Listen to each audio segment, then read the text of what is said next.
The man in the static. I never believed in curses, haunted places, or things that lurk in the dark.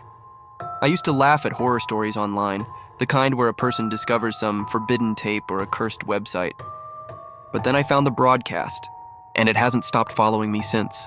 It started 2 months ago. I was up late scrolling through forums where people traded pirated old TV recordings. Don't ask me why, I just liked the nostalgia of commercials from the 80s and 90s, old sitcoms, forgotten shows that no one remembered. Someone had posted a thread about a lost local channel, one that supposedly aired for less than a year in a small Midwestern town before it was shut down. The comments were weird. People said they remembered watching strange programming late at night, shows that made no sense. Others claimed the channel wasn't in the official listings, yet their TVs still picked it up if they tuned between channels 58 and 60. Someone had uploaded a zip file with recordings from that channel. Curiosity got the better of me, and I downloaded it. The first video was just static, but after about 30 seconds, the screen flickered. A man appeared, blurry, like the footage had been taped through a layer of fog. He was tall, in a wrinkled suit, his face slightly off as if his features didn't line up quite right. He just stood there staring into the camera, breathing heavily. The audio was low and crackling, but I could hear something faint behind the static, like whispers. Then the man spoke. "You shouldn't be watching this." The tape cut to black, that was it. No credits, no commercials, no context. Just a strange man warning the viewer. I laughed nervously. Creepy, sure, but probably just some college art project. Still, something about the man's eyes lingered with me long after I closed the video. The next night, I watched the second file. This time, it was a children's program, or at least it looked like one. A puppet show with bright cardboard scenery, except the puppets weren't animals or clowns. They were pale, human-like faces with button eyes, stitched smiles, and hands that twitched unnaturally. They spoke in high, warbling voices, their lines distorted by static. I couldn't make out most of it, but one sentence repeated clearly, "He sees you. He sees you. He sees you." The camera panned suddenly, and for a single frame, I swear I saw the man in the suit standing behind the set, watching.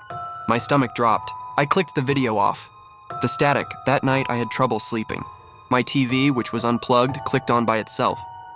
It showed nothing but static. I told myself it was a dream, until I noticed the static wasn't random. It almost looked like a face forming, for just a second. By the time I watched the third file, I already knew I shouldn't. But some part of me had to.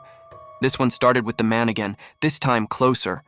His eyes were sunken, his mouth stretched unnaturally wide, though his lips never moved in sync with the words. "You let me in," he said. "I can see your room." I froze. The screen flickered. For less than a second, the camera showed my bedroom, my actual room. The same messy desk, the same posters, the same cracked blinds. I shut off my computer, ripped the power cord from the wall, and sat in silence. But the whispering didn't stop. Over the following days, I started noticing things. Doors slightly open that I was sure I had closed. Objects moved just a little out of place. My reflection in the TV screen holding still for a moment too long after I turned my head. Every night I heard faint static, even with every device turned off. One night I woke to the sound of my TV blaring. On screen was the puppet show again, the button-eyed faces turned toward me. But there were no strings attached this time. They crawled across the floor of the set, closer to the camera, chanting, "He sees you. He sees you. He sees you." Behind them, in the corner of the screen, the man was stepping forward. The knock, the worst night, was last week. At 3:17 a.m., someone knocked on my door. 3 sharp, deliberate knocks I didn't answer. The knocks came again, louder, then my phone buzzed. A video file had been sent to me from an unknown number. I opened it, stupid I know, and it was live footage, my front door. The man in the suit was standing there, motionless, waiting. The video ended. A final message appeared on my screen. "Don't make me come in." The last file, yesterday, I opened the folder again. A new file had appeared on its own. This one was titled Final. The video started with static, then slowly faded to show my house. Not just the outside, my bedroom window. The camera was moving closer. I closed the laptop and threw it in the closet. But when I glanced at the dark screen of my TV, he was there. The man in the suit standing behind me. If you're watching, I don't know how long I have left.